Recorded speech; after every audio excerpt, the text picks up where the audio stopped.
She's like, nope. And I was like, wait, what?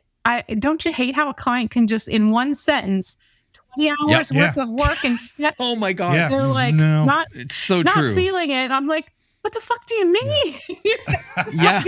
Right? My soul was poured into this, At least give me some constructive feedback. Why don't you like it? What is it that you like to see? No, I'll know it when I see it. I'll know it when I see it. Come on. That should have been my first red flag to be like, let's kill the job. You're listening to The Angry Designer, where we cut through the industry bull to help frustrated graphic designers survive and thrive. Needless to say, once I was flattered and got up off the ground thinking like, wow, how cool I am. I was mistaken for Dan Jansen. I was like, no, we have this great podcast. Let's talk. And sure enough, we got to know each other, and she was a specialist in the most coolest area, and we just had to have her on the show. Yes. So I would like to present our new friend, Jen Borror. Borror. Yep, you got it. It's kind of like horror movie, Borror movie, because it kind of spelled the same, right? And that's how I was remembering that. Boring. Right? They're like, is it like boring? I'm like, I'm not boring, but that's how you say it. No, you're not. You're not at all. Yeah. No, are you kidding? Your personality was like so like pow when we met you that it was just, we knew you'd be fun to be on here. Heck yeah. Glad to have you on the show. Heck yeah. I felt the same. I spotted Danny and I were having some drinks, and I was like, I feel like we know these guys. Beards and the dark glasses. They've got to be designers. Like, guys have the whole vibe. Everyone was rocking the beard, the glasses at Creative South. I was like, you design. I know, right? It's hard to stand out if you just have a bit. We probably would have done better if we were clean shaven at Creative South, needless to say. We can fit into any design convention or a Harley convention, whatever. Right. We're adaptable, but only in those two fields.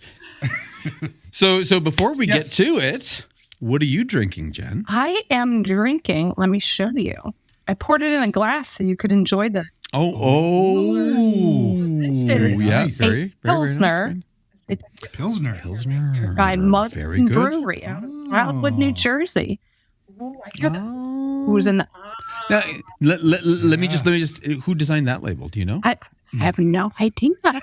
Obviously a specialist. I love working for Mudhead. They are such a great client. They're one of my all-time favorites. I get to do the pen and ink, like analog, actual illustration. Ooh, what are you guys drinking? We're drinking some Michener's bourbon. Look at that. Bourbon. Very nice. Yes. So wait, with this customer, so I mean, if anybody hasn't realized, Jen has got a nice little niche going on, and you specialize in beer label design, packaging, and illustration. How crazy is that? Honestly, like it was just that night we met you, of course, later on, it was just like we both separately looked at your website and we're like, holy shit, do you see your stuff? It's really good. Yeah. Thank you. Oh my God. Like you've got like a nice mix of just like you're able to ride that line of art and commercial work, right? Like how awesome is that? Yeah, it's incredible. Like the beer community is, I can't even say how amazing it is to work with. Cheers on that. Cheers. To work in the beer community. I mean, everyone is super appreciative of your artwork. Yes. But then the projects themselves combine all of the things. Like it checks all the boxes for me as far as an illustrator, branding. Sometimes there's logo design and the beer name, hand lettering, the whole package, the brand. And then you get to do t-shirt designs with something that you did on like the label, the beer release, and it just flows through their entire like marketing campaign. So you've been able to touch all those elements when you're working with some of these customers? Yeah. How cool is that? It's so rewarding. It's incredible. And then to taste the beer afterwards, to kind of full circle the experience from label to tasting what the brewer made. It's a complete experience. It's a complete experience. So what comes first, the beer or the label? Usually it's always the beer. It's crazy. Like I'll have even, new breweries reach out all the time and they're like, oh my God, we need a label. Can you have that done by Friday? And I'm like, You've had to be brewing this longer than a week. Like, Yeah, right. I know a little bit about how the process works to make beer. I'm like, that's been in the tank for a while, you know? The yesterday economy, right? It never fails. Yeah, it's good to know that it's across the board. It is. Wow. It's a Monday, and they're like, yep, we got to get to the printer by Friday. I'm like, you're crazy. So is it really like, does that happen often? It does. More times than you It does. Yeah. Come on. But You'd think. your illustrations, they can't be done overnight. Like this is not a day experience kind of thing, right? You need at least a week just to get kind of the groundwork done. Yeah, yep. That's what I mean. I love, a solid, like even 2 weeks to like kind of have that concept ideation phase of like, okay, do you have the name of the beer? Sometimes they don't even have the name of the beer. We're hopping on a brainstorming discovery call. No way. Okay, what all is, what kind of hops we got in here? Who are you targeting? Where's this being launched? And we kind of brainstorm some names sometimes too, and then start in with the sketching of what matches the story of why they're brewing this and who's drinking it, and just the whole package. But How did you even get into this? Because you do not look like a beer lover. I knew so much about beer. Like I couldn't even tell you the difference between a lager or a stout or a pilsner. And now I'm like, oh yeah, like I know all the things. She can do it by aroma now. I'm like, that color. Yeah, I like my see-through beers. I don't like the cloudy ones. But my first label was actually for moonshine. You guys will appreciate. Nice. I the moonshine that we've tried. I mean, remember we tried that one crazy stuff, and Yes. I swear we went blind almost immediately when trying it. But yeah, maybe one day again. Yeah, it's wild. But yeah, so I did just the illustration part. It was a friend that was working at an agency. They were doing the label, but they had no in-house talent for the illustration work. And one of my niches is pen and ink on paper, analog. And they're like, man, we need this like rustic cabin in the woods, the moonshine still. I went as far as putting like an old rusty bathtub on the front porch. I mean, it was out there. It was, deep South Appalachia. Like it was, it hit the nail on the head. So from there, the light bulb went on, like I provided the illustration, but like, hey, I'm also a graphic designer. I could do the whole label, the typography, the layout, everything you need. So I just started kind of like dabbling and making my own mock-ups and started showing that the type of work I wanted to attract, as we all know, entered a couple beer label contests, won one of those. Wow, Really? Went on to do probably about a dozen labels with that brewery. And then as I started to post more of this, the stuff that was out there, had my little tag on the label that, artwork by Hoot Design Studio, things just started to really, really pick up. Nice. Wow. And so was that one contest or the one customer that allowed things to pick up? Kind of the combination. Yeah. The one design I did, and then with the contest, and then it kind of got me in connection where I could reach out to other breweries and brewers and say, hey, look what I'm doing for this brewery. I would love to illustrate some stuff for you guys. And just kind of that networking and tiptoeing into like, hey. So you didn't sit back. You took what you've created. You created your own kind of portfolio presentation, and you went out and pitched it to other breweries. Yeah. Yep. Yeah, absolutely. So is that scary as hell or what? Because I mean, I would never expect it. Again, not because you do not look like a burly type of woman. Your beard is quite trimmed. So I mean, were they expecting this? Like, were they shocked? Because I guess so. Maybe. I think I shocked myself more than anything. Like I never. Good for you. I was working at an agency full time. I was probably 20 years into graphic design, just working different jobs, freelancing on the side. So all this label work was freelance on the side. And it was just like, oh, this is fun. This is cool. I love to draw.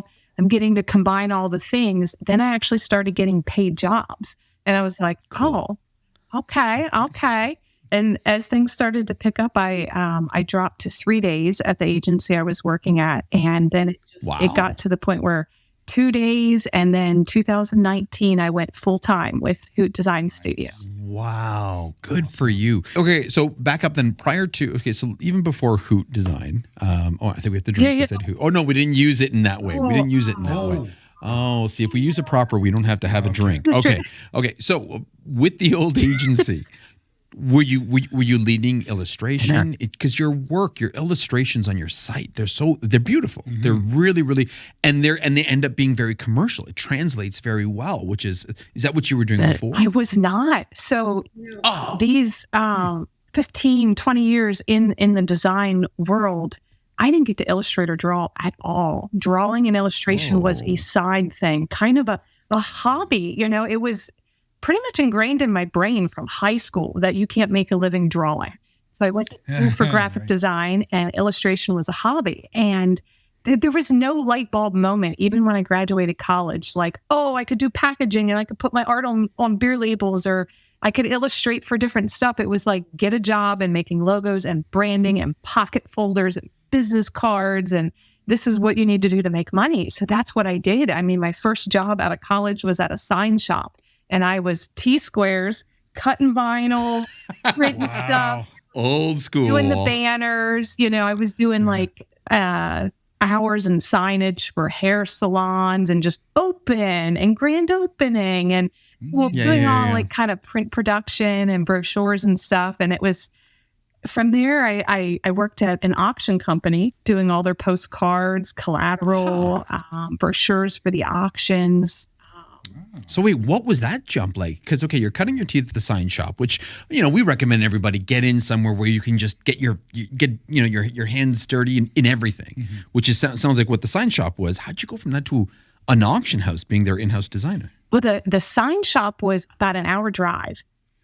So I started looking around like, what should I do that's closer? It's closer. So I interviewed for this in-house graphic designer for the auction company, and it was definitely a jack of all trades kind of position. You were doing everything. So needless to say, again, there's no illustration work. I mean, it was print production, layout. You were pretty much a keyboard puppeteer, as I like to say. The auctioneer would I remember him standing over me, and he's like, move it up one click, make it bigger, make it. And I'm like, oh my gosh. So I did that for a couple years, and I was like, I feel so stifled. And this is not like, I have so much more to offer.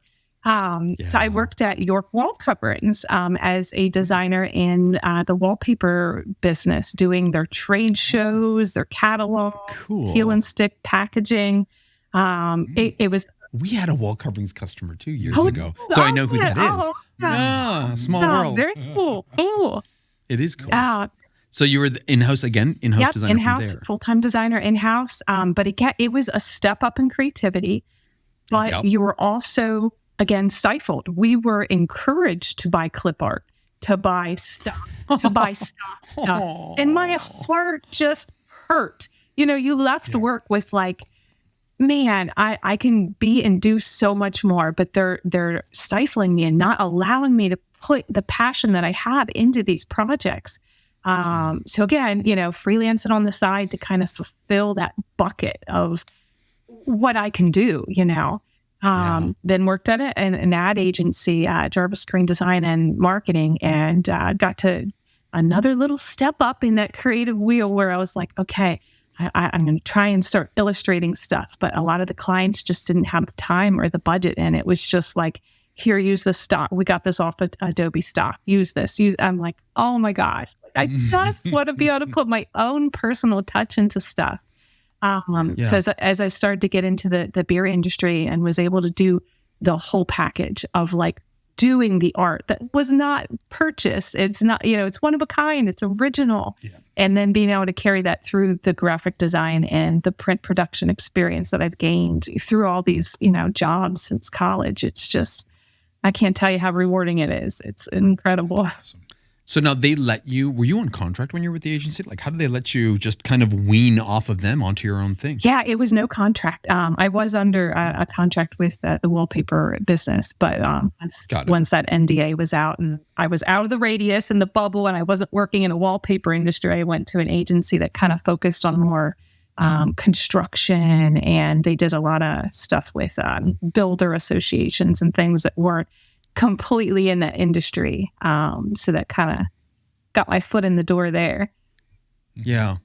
Wow, that's like what a fun experience. Like, Yeah. And that was at 20 years doing this. So everybody always thinks it's just like boom, overnight success. You know what I mean? Like you just popped up, you just put some stuff out there, and you were discovered. But it was a hell of a grind. Oh my! Just to get it to this point. Yeah. I was speaking actually to.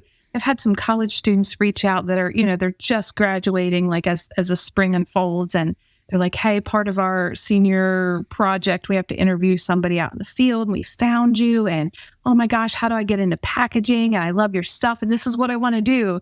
And it's so crazy, like talking to someone that's so green, that just has student portfolio work, out of college and no actual projects. And I'm looking back thinking about what would I tell myself 20 years ago, and it's, and I kind of say the same thing over, this is not overnight success. It's not I got lucky, or I was like, I worked my ass off. This was hard. There were so many sleepless nights, and I'm still working evenings and weekends, and there's so much more that goes into it than just being an artist. It's you got to be your own salesperson. There's accounts receivable, accounts payable. Like there's more to it than just getting to do the artwork. And there's so much hustle and hard work. And like the sign shop job you said about. I recommend to students right out of school, like, you kind of got to start at the bottom. There's so much to learn. There's an appreciation for that. And I think a lot of different fresh green students that I've talked to feel like they can just dive right into like this, and there's a lot that you need to experience before you get right here. Exactly. Do you think school's putting that in their heads? Like, where are they coming out with this at? Or do you think it's social media? It's probably a combination. Yeah. Seeing stuff on social media and just wanting that overnight success, that quick fix, that quick answer. Yeah, the quick, the TikTok generation. Oh my God. Right? Just give it to me. Just give it to me now. Yeah. They have that 3-second attention span. So did you do school, or how did you get up into this? Yep. I went to school for graphic design. Just had my associate's degree. So I hear that a lot. Like I get asked to talk, at colleges and different things, and they're like, "Oh, you don't have your master's." I'm like, yeah, but I have the work and the portfolio and the skills. I have the time into this. So sometimes, that I don't let it bother me. I'm like, you know what? I can dance circles around some of you guys. It's okay. It'll bother me for the both of us. Okay. Exactly. We've got a lot of issues. There's our first thing we can get angry about, Yes. I just want to tell, I have done, some speaking engagements at colleges just as like as a guest, but I've never been able to do like a full course or anything. But yeah, it angers me that it's such a judgmental thing. Like, what is your degree? What's that piece of paper? And not one client that I've worked with has ever asked to see that piece of paper. Like, oh, you only have your associate's degree. We don't want to work with you, Yeah. I know, right? And it's just like, I don't even understand who's putting this out there, because a lot of the designers that we follow, I mean, I don't know anybody who goes and brags about what school they went to. I mean, even Paul Rand considers himself, and he goes, he did go to school. He did go to school for graphic design, but he always refers to himself as self-taught, right? Because again, just because you have this diploma, it doesn't guarantee success. It doesn't guarantee anything, but it does put it does put that in people's minds, thinking that now they're a little bit more entitled. They've done the work, they put in the hours at school, so they're worth something. But the reality is, I mean, when you graduate, you're pretty much level with anybody else that's out there. Yeah.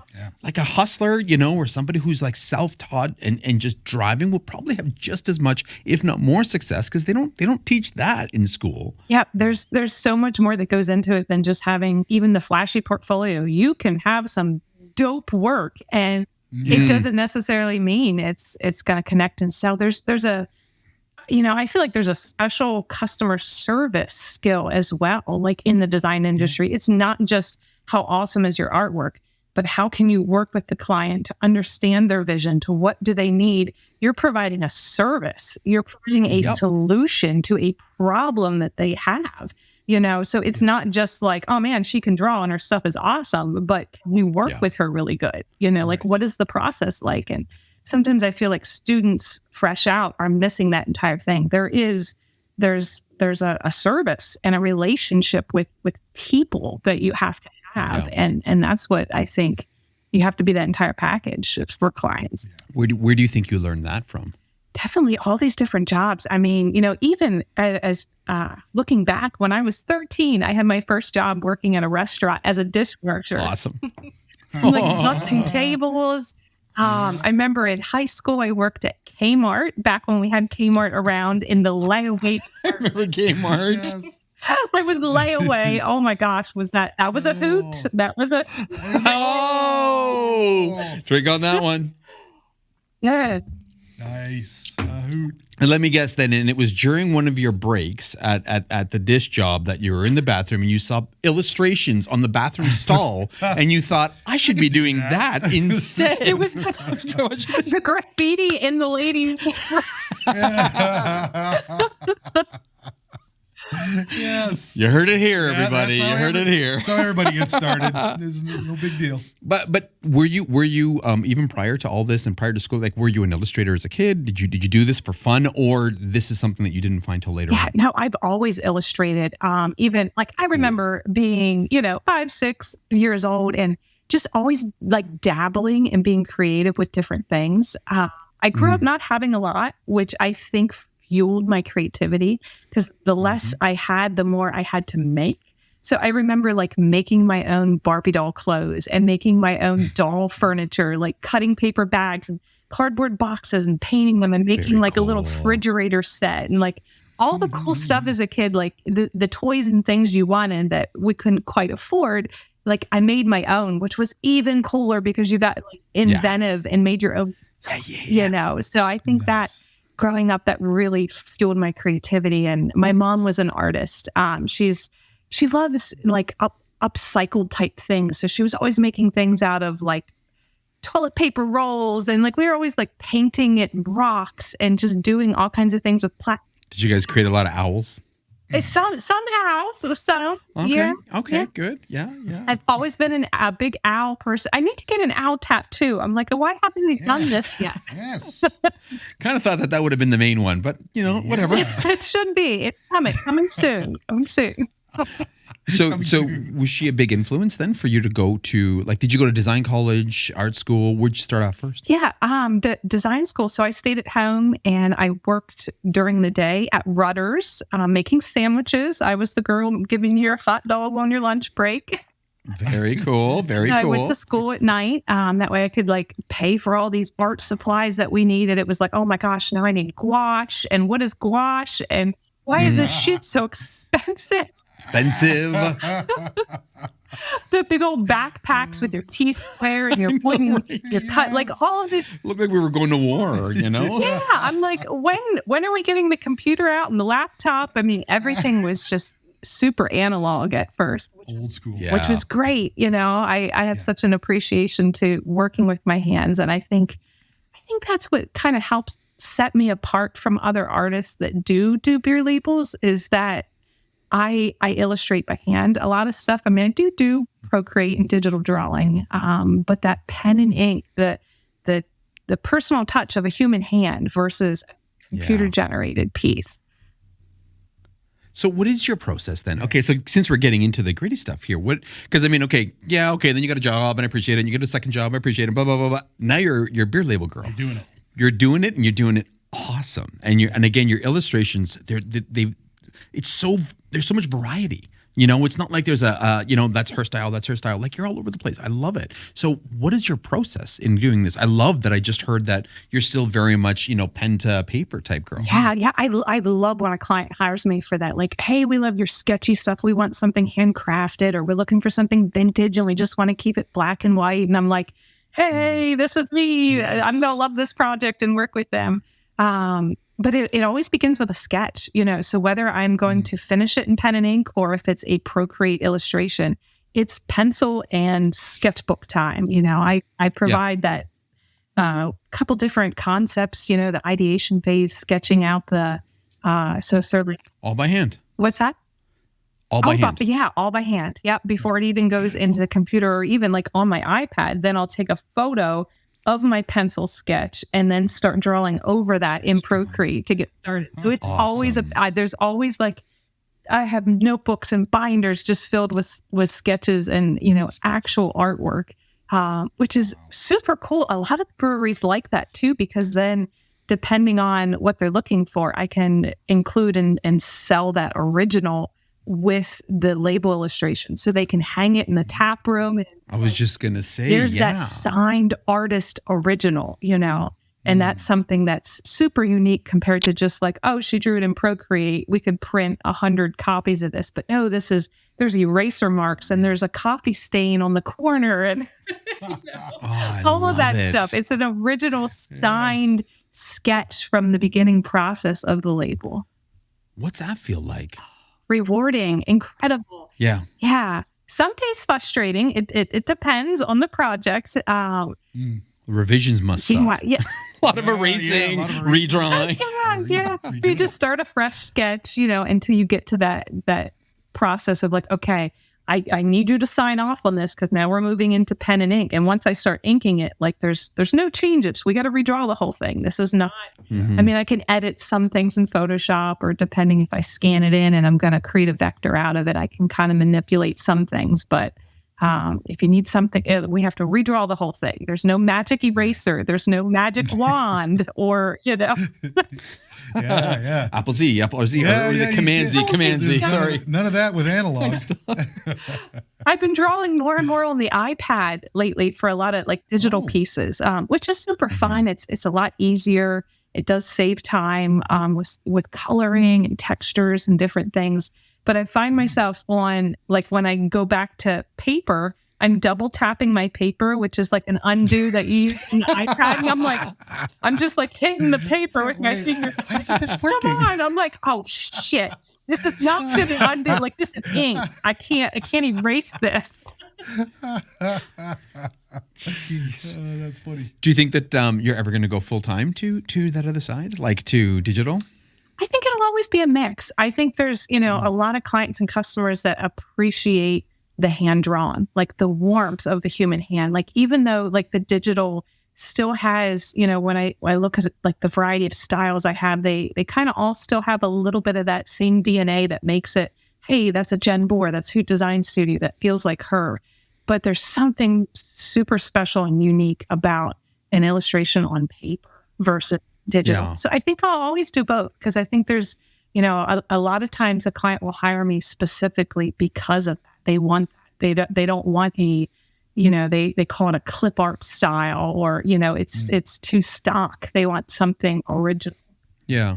So, okay, I don't want to, say that bad word, but for an illustrator, AI seems to be coming. It's one of those things that you're in that line of scope for not to be replaced, but that AI could, pick up your style, come up with an illustration of its own or 10. How do you battle that? Because I mean, obviously you're not in denial of that one. it's there. Yeah. No, what I've seen, so far of AI compared to like my pen and ink style, it's not quite there yet to come to anything close to replace it. That it doesn't feel human. There is a special touch to a hand-drawn illustration, the imperfectness of the line work that AI, I don't think is ever going to completely be able to replace. It's not picking up that, again, that human element to it.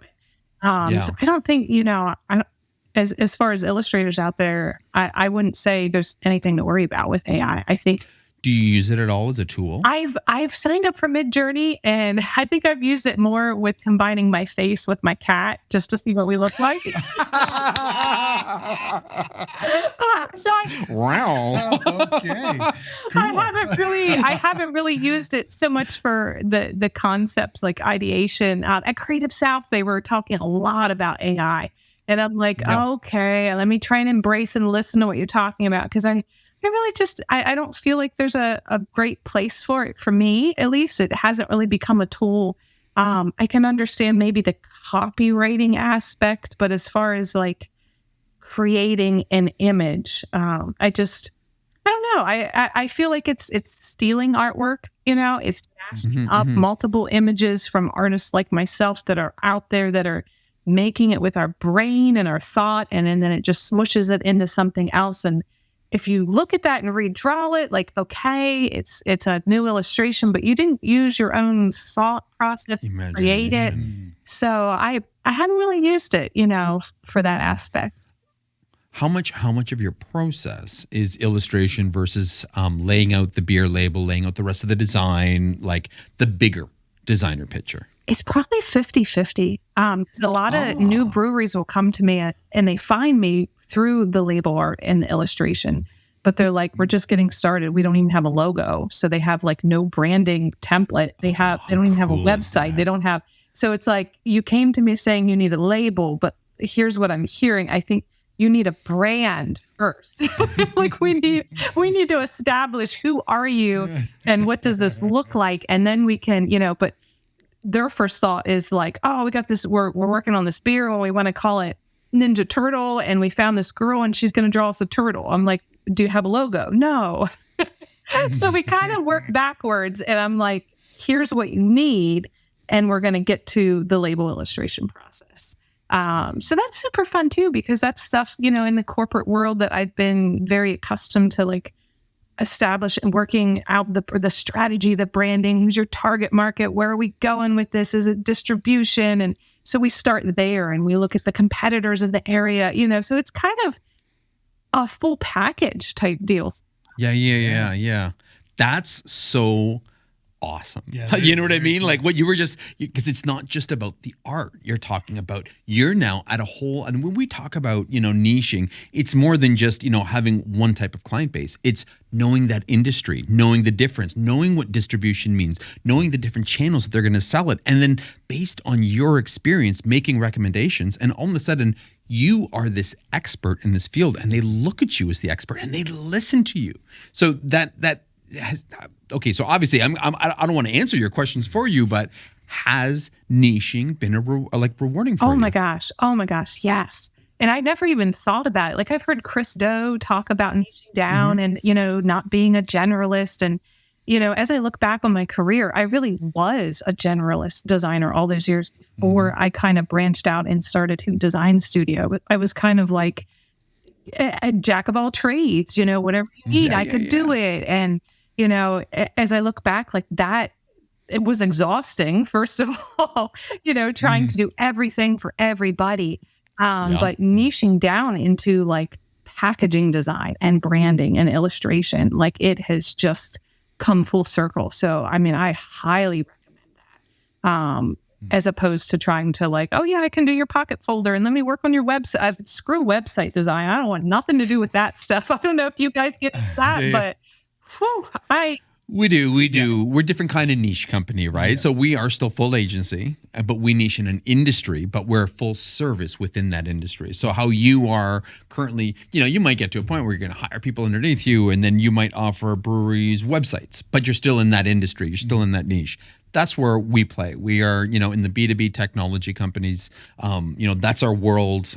Mainly, ISPs, IoT, like really boring tech stuff. But it's fun because just like you, we know what the inner workings are like. We know what works. We know how to get there faster. It's like when you sit down with the beer company, you don't have to start from zero every single time because you already know the space. You know the process. You could be lending them your insight. And so it's a whole other rewarding piece to this industry when you've got that kind of expertise behind you. Yeah. It's almost like the more years that I go, the more I develop this kind of codified methodology of I know, from the first day that I did a beer label to like now I'm like pumping out, I don't know how many dozens or hundreds of beer labels I've done. Like I know what it needs and it has to get approved by TTB and the warning label and the size of the font and it has to have all these elements. And I think, when I talk to fresh clients that just starting out their brewery and, I assure them like, hey, I'm not just the artist and layout designer, but I also know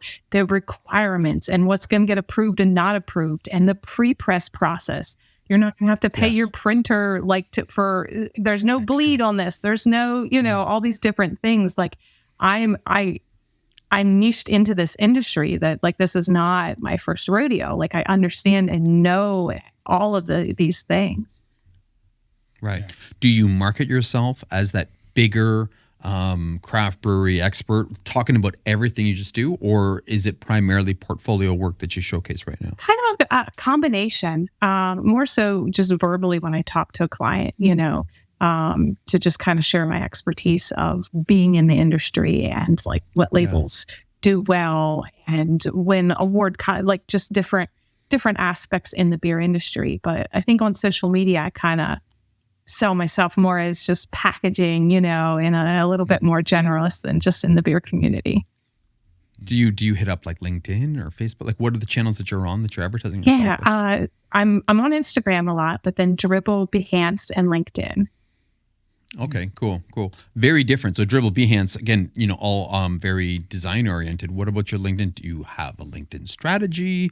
Do you talk differently to people on LinkedIn than you do in these, or are you just posting the same type of work? I do talk a little bit differently on LinkedIn. I think more to the industry, or on Instagram, it's kind of sometimes I'm talking to other designers, and it's more of an educational piece versus an expert in my field, So it's a little bit different target market on LinkedIn for sure.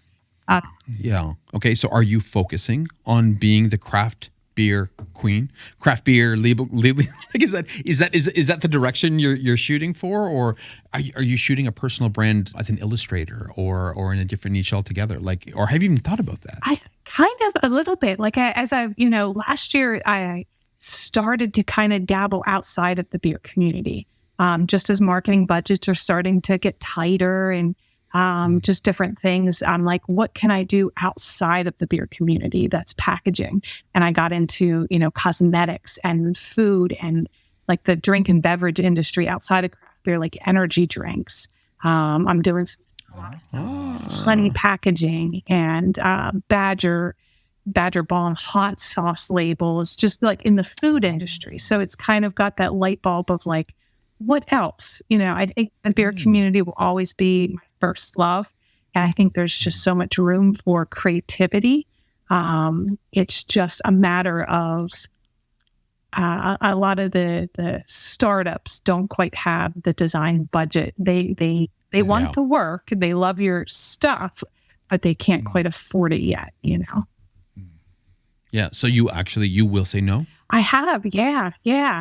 Good. Yeah. And good. that's a hard place to be. It's, because I'm still like, I want the work and I want to help them, but at the same time, I'm like, I can't provide a 20-hour illustration and the branding and the label and the layout and all this stuff for this budget, like the hour hundreds time, of dollars. It just doesn't make sense. I will definitely take on projects that might be lower than what I typically charge if it's, something that I'm super passionate about. And if I have the time in the schedule to take it on, I'll do it because I'm like, man, this sounds like a killer project. And, I'd love to draw this. So I'll take it on. Yes.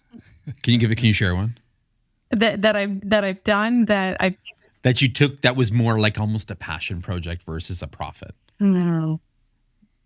I have a couple in mind, but I don't know how to talk about them without giving away who the client or the.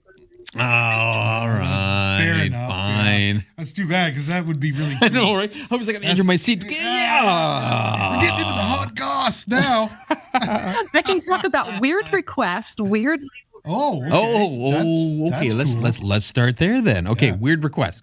So I guess one of the ones that stands out in my mind the most is, so this was a pen and ink client. They're hiring me to do the black and white on paper with a lot of it's stippling. So the micron pen and their request, I had to draw a beach scene. Most of it was sand leading up to where the waves were crashing in. And it was super important to them that the sand looked wet. I had to draw wet sand with a black ink pen on paper in stippling. In stippling. How do you make stippled dots in black look like wet sand.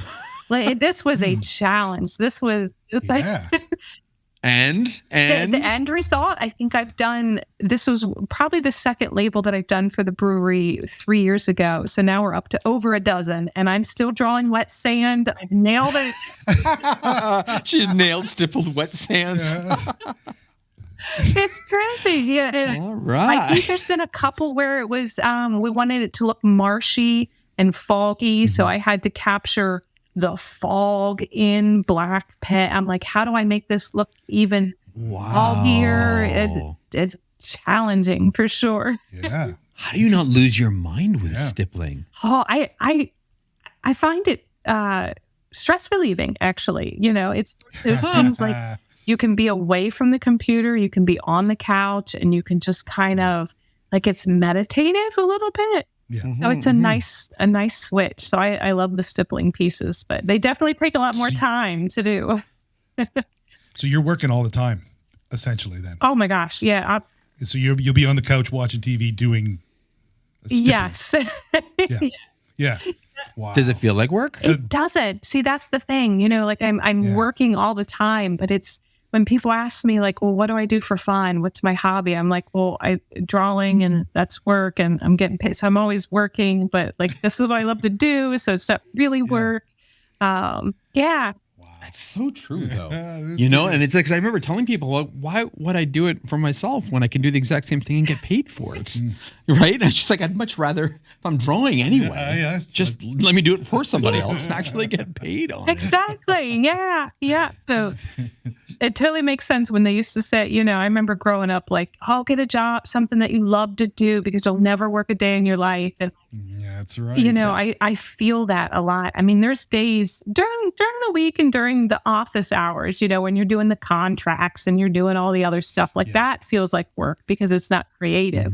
But when you actually get a concept approved and it's go time and you can actually start drawing, that doesn't feel like work at all. That's enjoyable. Nice. Okay, well then let's talk about the parts that do feel like work. Like, what are some of the crappy parts that you hate? Chasing clients for money. Oh, that's the number one answer. Survey says. Let's have a drink on that one. Drink on that one deserves one. That's a hoot for sure. I'm never gonna get old. That's awesome. Yeah, that's can be a bitch, right? Do you take deposits up front? You must. Yes, always 50% deposit up front. 50. Nice. Like a recent one I was telling you about, they did a chargeback with their credit card and they took back that deposit. I've never had that happen before. Why though? Like, just did you not knock it out of the park? Were they unhappy? I can't wait to share the concepts. I loved them. I gave her, I think the contract said like 3 different concepts. We were up to like 9. We went from this direction over to this direction. I mean, gosh, I don't know how many Zoom calls back and forth, like sharing ideas and the illustrations for these labels. It was for a spice company. And she needed the logo design, the branding, the illustration for these Haitian spices, the patterns that I came up with, the colors. Oh, this shit was awesome. And like she was like, you're still, you're missing the mark. I'm like, well, what is the mark? We started with a mood board. That's my typical process of like, you provide me some images, which she did not have anything. So I created my own mood boards based on verbal conversations of what she likes and doesn't like. And we look through, probably almost 24 slides during a Zoom. And I'm making notes of like, she likes these colors and she likes this sketchy style, but she doesn't like geometric. And she likes, this typography and not script, but she wants something bubbly and bold. And, that gave me, the first start into the first round of sketches and concepts. And she's like, nope. And I was like, wait, what? Don't you hate how a client can just in one sentence, 20 hours worth of work and sketch? Oh my God. Yeah. They're like, it's so not true. feeling it. I'm like, what the fuck do you mean? Yeah. Right? My soul was poured into this, At least give me some constructive feedback. Why don't you like it? What is it that you'd like to see? No, I'll know it when I see it. I'll know it when I see it. Come on. That should have been my That's the first red worst. flag to be like, let's kill the job. I'm Yeah. never going to meet that mark. And that's what she just kept moving the bar. And Yeah. we went from like one end to the other. And she's still at the end of the day, one of the last emails from her was she's just going to design it herself in Canva. I'm like, Of course. oh, Of course. if you would have said Yeah. Canva from day one, we wouldn't even be working together. That is the problem, because you know what? They're on Canva. They're seeing, it's like Canva is like design TikTok. You know what I mean? Everything's there. They can be like, yes, no, this is great. This is what I want. But there's no depth.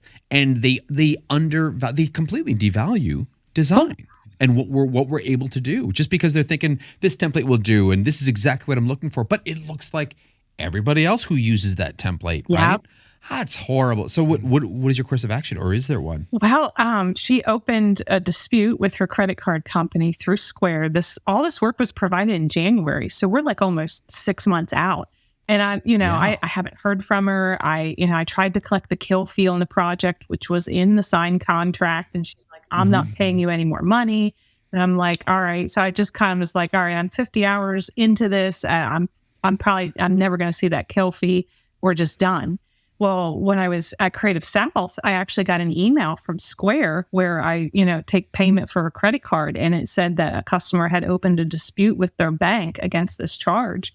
So they took that deposit out of my bank into holding until the dispute was resolved. And I'm like, are you kidding me? So it said I had 7 days to redispute it with any paperwork or evidence I have of the services provided. So I gave them all the work and the concepts, the emails, the signed contract, all of the stuff, thinking I'm golden. How could they possibly reward in her favor?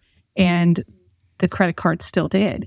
So I talked to, 2 different attorneys, and the attorneys said, man, this happens so much in the art and design community, that designers are wrongfully, because it's so subjective, to what we did and provided and if she liked it. And they said it happens to photographers all the time, wedding photographers, where the people have the JPEGs, they have all the stuff already, they paid. And then they ask for the chargeback on their credit card, and they get all their money back. They have all their photos, but they're like, no, you ruined my day. You didn't capture my moment, I'm like, there's gotta be. You think our industry is rough? You should try the wedding industry. Yeah. Yeah. Love stinks. That would not be a hoot. That would not. No. Time for a drink. Yeah, I think if any. Has this process changed anything about how you're going to work?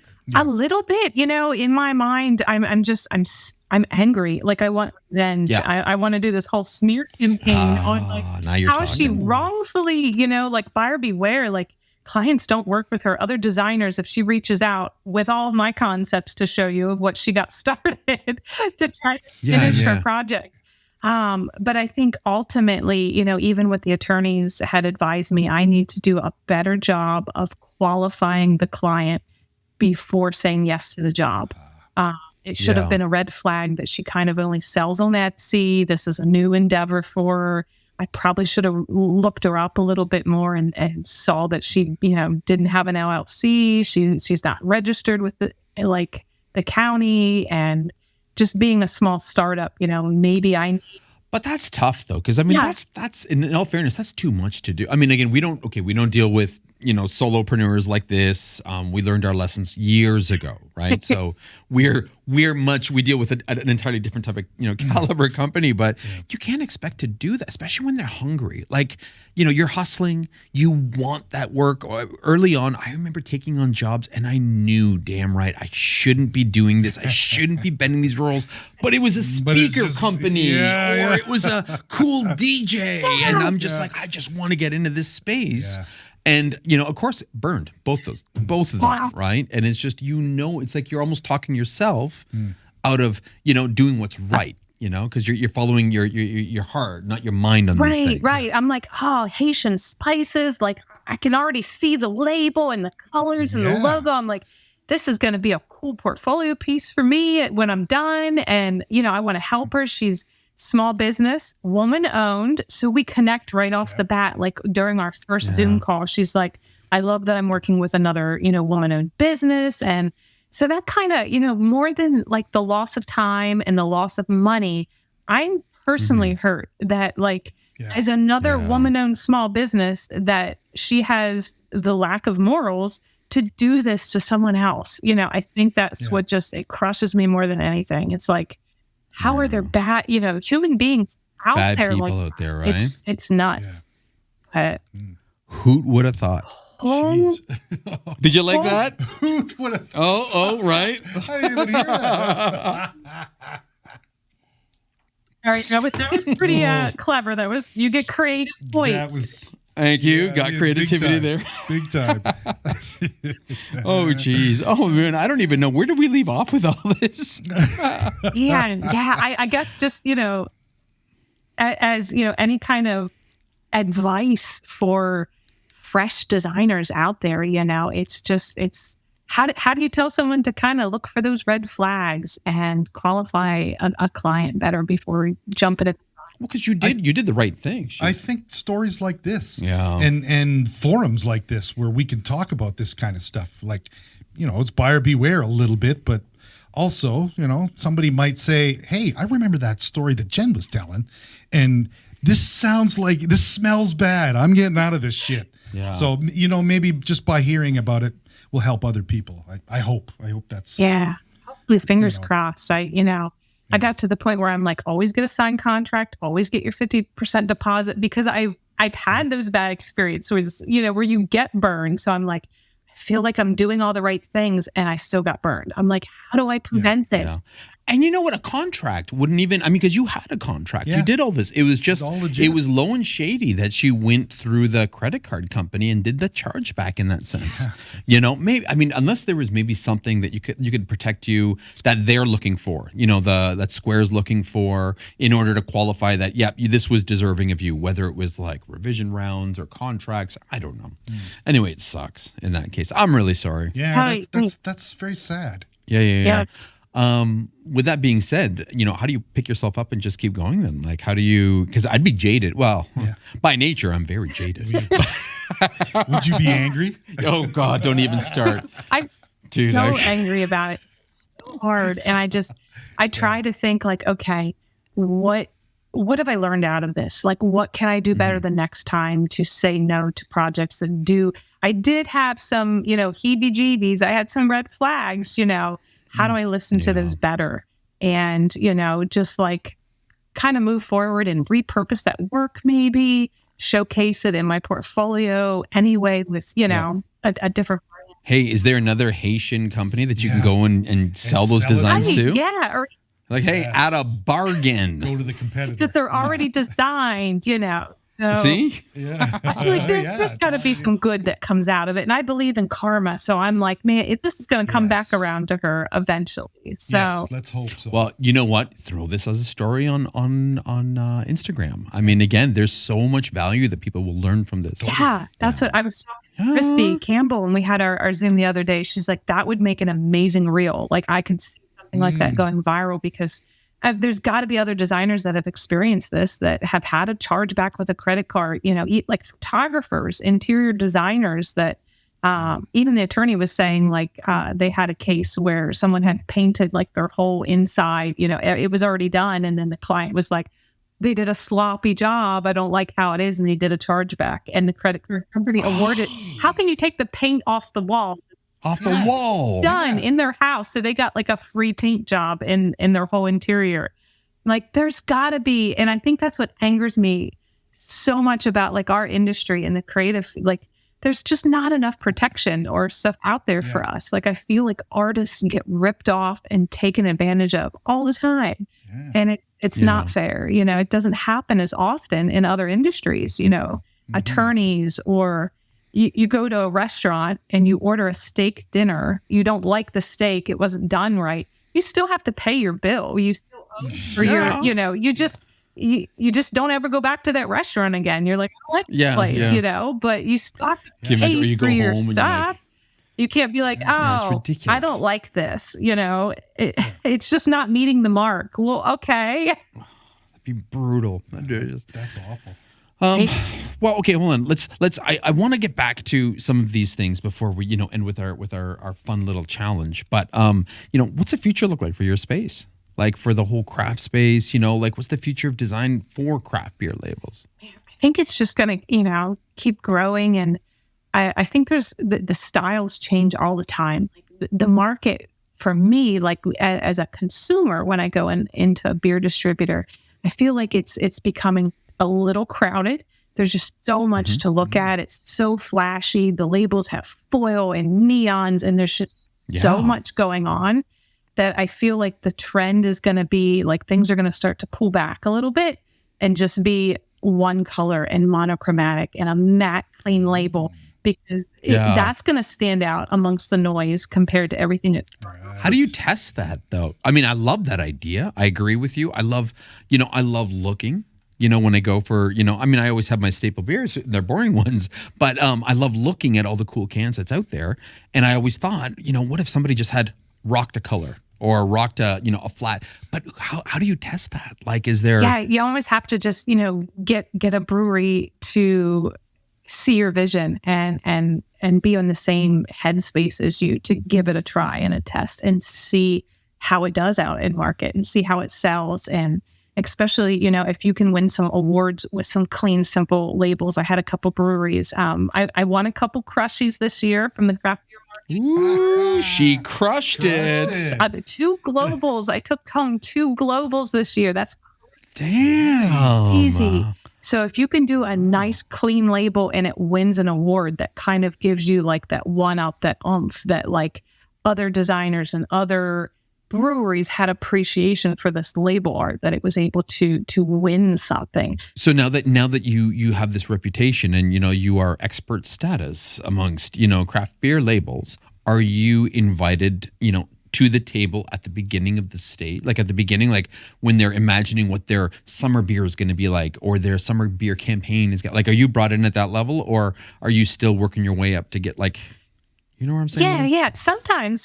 There's a couple local breweries like in Baltimore and down in Maryland that I've been able to be a part of, like the sampling, the tasting, like right out from like the big fermentation tanks. It's warm and it couldn't get fresher. It's like, it feels like you're drinking raw cow milk. Like you're getting it. You're getting it right from the source.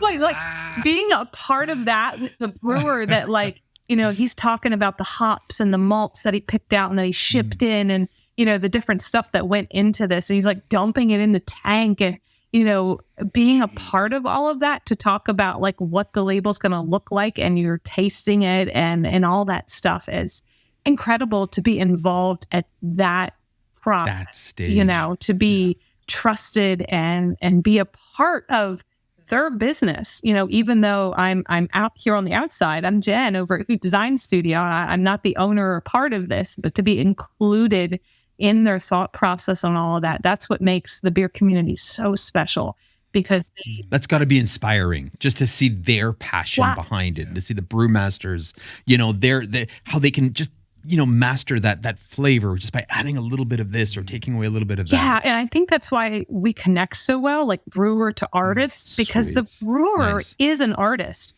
but with ingredients and the fermentation and they put so much time and passion and money into the ingredients and, time trying to develop the perfect recipe for this special, Fruity Pebbles sour that they're making. So I do love sour. No, it's like you as an artist appreciate his passion and he appreciates your passion to convey his story and tasting and flavor notes in the beer to illustrate that on a label that's going to like sell itself on the shelf. That like, okay, you did a good enough job to sell what's inside to be able to like pick it up and buy it and taste it. Cause like, you don't know, this could be a crappy beer, but you got to do a good job of illustrating and showcasing all of his hard work but on the outside. Like, I always say the label is the front end billboard to what's inside the can. And you need to give them a visual taste of what they expect the liquid to be like. That's incredible. That's cool. And it works. So you've been able to bridge that. Yeah, Dude, and that's to awesome. digest and talk to the brewer and understand his language and be able to translate that into a label. That's at the end of the day, when you see that on the shelf in a beer distributor, it's just rewarding. I can't even explain it. Yeah. Wow. That's awesome. That is cool. So, okay, so we have to ask, where did Hoot come from? That's a great question. Yeah. So, hey, why isn't anybody else drinking? Well, because we're talking about. Because we mentioned the name of our company. Right. Okay. Yes. Now, if somebody would have hooted something about the drink, Hoot said that. Hoot said that. Oh my God. Now it's time to drink. Get loaded on this. Oh my God. Okay, where did Hoot come from? Go. Yeah. So I've always loved owls. I'm a huge animal lover. That's my favorite thing to draw, animal in nature. But right out of college, my first company name, what I'm LLC'd, is Jen's Creative Designs. So boring. So boring. What a long ass name. So special. How do you make a logo out of that? I was like, I don't know. I need the LLC. I don't know what I want to specialize in. I was still a generalist. So I was like, Jen's Creative Designs. I was like, all right, we can sell anything creative under that. So Hoot came from my first logo was a little owl out of college. And I was like, all right, this just makes sense. I need a snappier, cleaner, shorter title for my business name, but it still represents the owl because, one of my taglines was, see and hear the difference in your distinctive marketing. So I was playing off of the keen senses of the owl, and it just kind of came full circle. And it's, a lot easier to say than Jen's Creative Design. I was hoping for some sort of crazy story, like you were designing under a tree and an owl came and took your pen from your hand, and that's how you came up with the name as it flew away. And it was just saying, hoot, hoot. That, right? Yeah. Yeah. Oh, right. All right. Yeah. Or raised by owls. Or raised by owls. That would have been better. That sounds like a clever concept for a beer label. So if there's any breweries listening, go down, draw an owl for your label. Yeah, there you go. So what does the future for Hoot look like? I'll always be in the craft beer industry for sure. Like that's where my heart and passion is. It checks all the boxes. It's incredible. And I love drinking beer. I'm a huge beer drinker now, obviously. Yeah, I have to be. Even if I don't like it, I'm like, no, stop. But now you can be like a beer connoisseur. Oh my God, dude, you should go on panels and rate beer. And they'll be like, this is Jen from Hoot Design. And right? Your whole expertise is a whole new level there. I've been on I have a lot of beer enthusiasts that follow me on Instagram. And they have their own podcast. So, they taste and sample beers. They have all these other artists that make special glasses. So they talk about the glassware that they're using. And then they had me on because they're like, oh my God, a label artist, So then I got to come on and talk about, what was my inspiration for the label art, and then they're tasting it and all this stuff. So that was super fun. They're so passionate too. Everybody so nice. How do I say this nicely? I've never gotten ripped off in the beer industry. Yeah. Fair. Passionate and respectable, and you feel like family. It's one of those kind of like Creative South. You feel like part of the family. And I think I'll always be in the beer industry, but I'm looking to continue to grow in packaging. Just kind of what else can I provide? Illustration work. I've been doing a lot of painterly style illustrations for some cosmetics. Where I can do botanical illustrations. Got some sunscreen out there for badgers, hand cream coming soon. So. Wait, sunscreen for badgers? Badger ball. If you look up badger ball. Why would you want to touch one of those, let alone worry about if they get sunburned or not? Oh, that's so good. Oh, wow. Way to end that good one, Moss. Oh, we're having such a hoot. Yo! There it Where's my is last again. sip? Oh, that's it. I'm done. I got one little swig left in here. Oh, there you go. Okay, Oh good. my gosh. All right. Well, listen, before we let you go, all right, we have a tradition here where we finish every interview with the speed round questions. All right, you've got 2 minutes to answer all these, and these questions, we'll talk about your personality and who you are, and you're not going to know what these are, but it's going to give us an idea, a little bit more about who Jen Hoot Borror is. All right. You ready to put this up there, buddy? Hold on a second. What do we got? 2 minutes? 2 minutes. So the goal here is to get this 2 minutes or less. Like some of the designers on here do really well. Like James Martin, I think, did it in about 4.5 minutes, which is not what you're supposed to do, but that's all right. Have a time. Actually, I think CJ was even CJ was 8 minutes, 9 minutes. So you'll be all right. All right. Yeah, you'll do fine. You'll do fine. All right, ready? I'm ready. Okay. Mac or PC? Mac. Paper or tablet? Paper. Oh my gosh. Come on. Favorite music? Believe it or not, country. Oh my God. I love Oh, yeah. Wow. Okay. Chris Stapleton's pretty damn cool. Favorite color? That's hard. But I mean, I love black. Black's always my go-to. Wow. Morning person or night owl? Careful how you answer this. I'm a morning person. Early bird. Wow. And yet Early our company's bird. food. Okay. Okay, You good. covered it. Good job. Favorite children's cartoon? Oh, Brain and Stimpy. Oh, that's amazing. Maybe borderline adult Yeah, I was cartoon, just but gonna okay, say. we'll I take mean, that. I don't know how Mom let me watch it, but it was good. It was gross. Explains a lot, Jen. Favorite collectible? Stamps. I still have my childhood stamp collection. Wow, never even thought about that one. That one took me by guard. Favorite superhero? Wonder Woman. Mouse or stylus? Mouse. Favorite label design trend? Not labels because they're clean. Ooh, all right. Coffee or tea? Coffee. Beer or bourbon? Oh, you guys are gonna hate me on this one, but I like my beer. Oh, we're taking a chance. Puppies or kittens? Kittens all the way. Pirates or ninjas? Ooh, pirates, yes. Who would win in an arm wrestle, you or Sean? Oh, man. I mean, he's got some guns there. I think you might have him, to be honest. I'm weak as a kitten. And how many bourbons he's had. So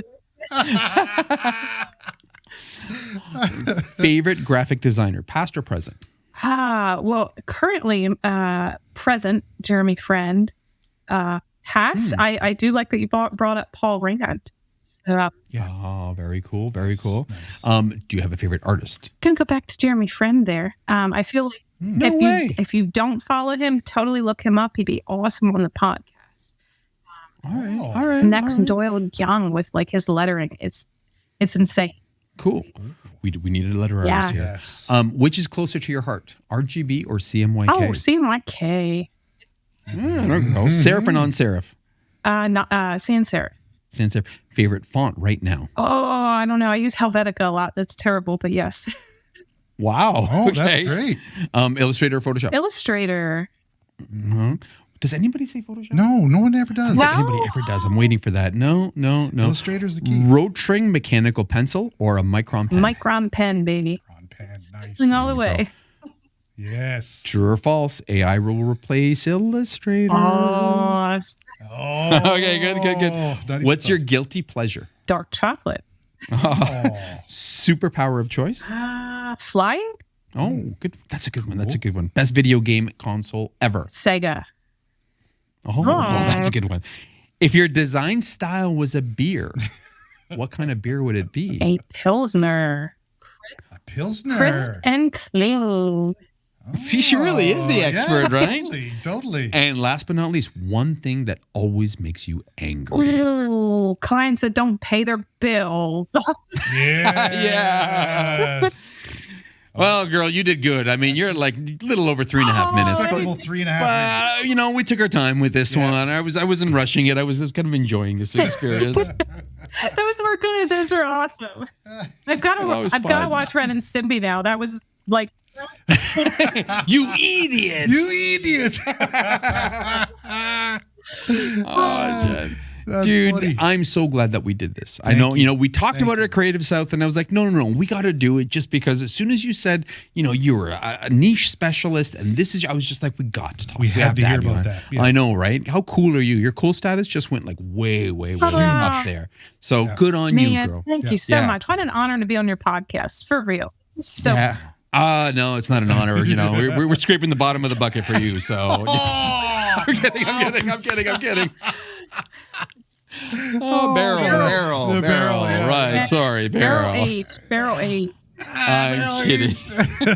No, this was awesome. Yeah, Are you this is kidding? I was great. like, no, I want to get that girl on our show. Yes. So thank you for coming on and entertaining us to, bumbling buffoons. This was awesome. Where can people find you? They can find me on Instagram, always, Hoot Design Studio, Behance, LinkedIn, Dribble. Just search for Hoot Design Studio. And then your website is? HootDesignStudio.com. There's some awesome, too. consistency.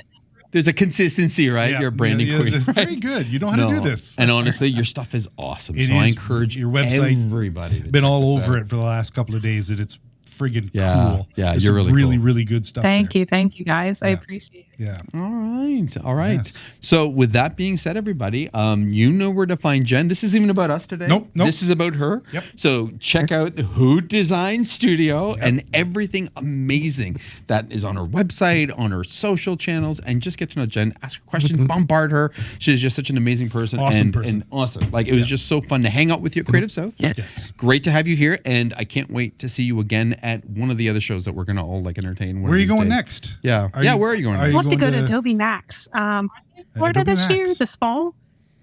Yeah, it's Would in be Miami. incredible, but I know. don't know if I I'll know make it it would be down. cool. But that'd be Yeah, awesome. yeah, we're talking about it. Maybe it would be fun. That's for Yeah, sure. yeah, But either way, if not, you Yeah. got next year, yeah, right? exactly. Will you be at Creative South next year? Or are you planning another Georgia trip? I think we. Well, I mean, I think so. I think if good old Mike has us back, I think we might have to bring our live episodes over there again. So yeah, Are you gonna get drive those out. again? Yeah. We might I fly was gonna next say time. you did a great. I want to drive. I thought it was a great drive. Oh well, whatever. He couldn't handle all the beef jerky on the road. Okay. Yeah, it literally tore me apart. I must have had like 3 pounds. So Yes. and I now have this new love affair with Buc-ee's. So look at that chain. Do they have Buc-ee's in PA? No. Oh, they No, don't. no. Oh, it's just the south. Southern Yeah. It's just the South. Yeah. Okay. Yeah. All right, everybody. Okay. Well, with that being said, my name's Massimo, My name's Sean. and you are. Jen from Hoot Design Studio. Woo! Yes. Stay creative. And stay angry. Peace. I feel like I'm losing my mind. Is everybody in the world blind? Please, Lord, give me a sign, a sign. I wanna be the greatest. Everybody on the fake shit. I look around and feel like everybody is the fakest. I make this every day and I'm impatient, hoping one day I blow up from the basement. Statement, the top is so vacant. I don't hear shit that I think is amazing. Waiting for my day when I'm playing sold out shows for 1,000 faces. Hey, give me that crown, get in my way and to be put down. It ain't your place, no, this my town. If I want that shit, then I'll get it right now. I'm losing it, the noose it fits, some losing shit, a stupid myth. You choose to live or choose to dip, you choose to fight or lose your grip and lose a gift. I feel like I'm losing my mind. Is everybody in the world blind? Please, Lord, give me a sign, a sign. I feel like I'm losing my mind. Is everybody in the world blind? Please, Lord, give me a sign, a sign. Yeah, there's no mercy in this world, just hunger-thirsty persons in different versions. Each new update, that shit worsens. Why? Pull back the curtain and you'll see the different vermin. We all have different burdens that all seem to cause disturbance. Yo, so do me a favor, don't treat me like a neighbor. Don't need the different flavors of your problems just to savor. I've got my own issues, I need a comb to get through. Don't need to groan with you, just go get your own tissue. I feel like I'm losing my mind. Is everybody in the world blind? Please, Lord, give me a sign, a sign. I feel like I'm losing my mind. Is everybody in the world blind? Please, Lord, give me a sign, a sign. That's it, the end of the song. Next time you'll sing along. Trust me, there's nothing wrong. I just need to carry on, cause society's a myth, put there to make you sit. Listen to what they give. Don't ask questions, shut your lid. Yeah, don't ask questions, shut your lid. I need to run away from this and go get off the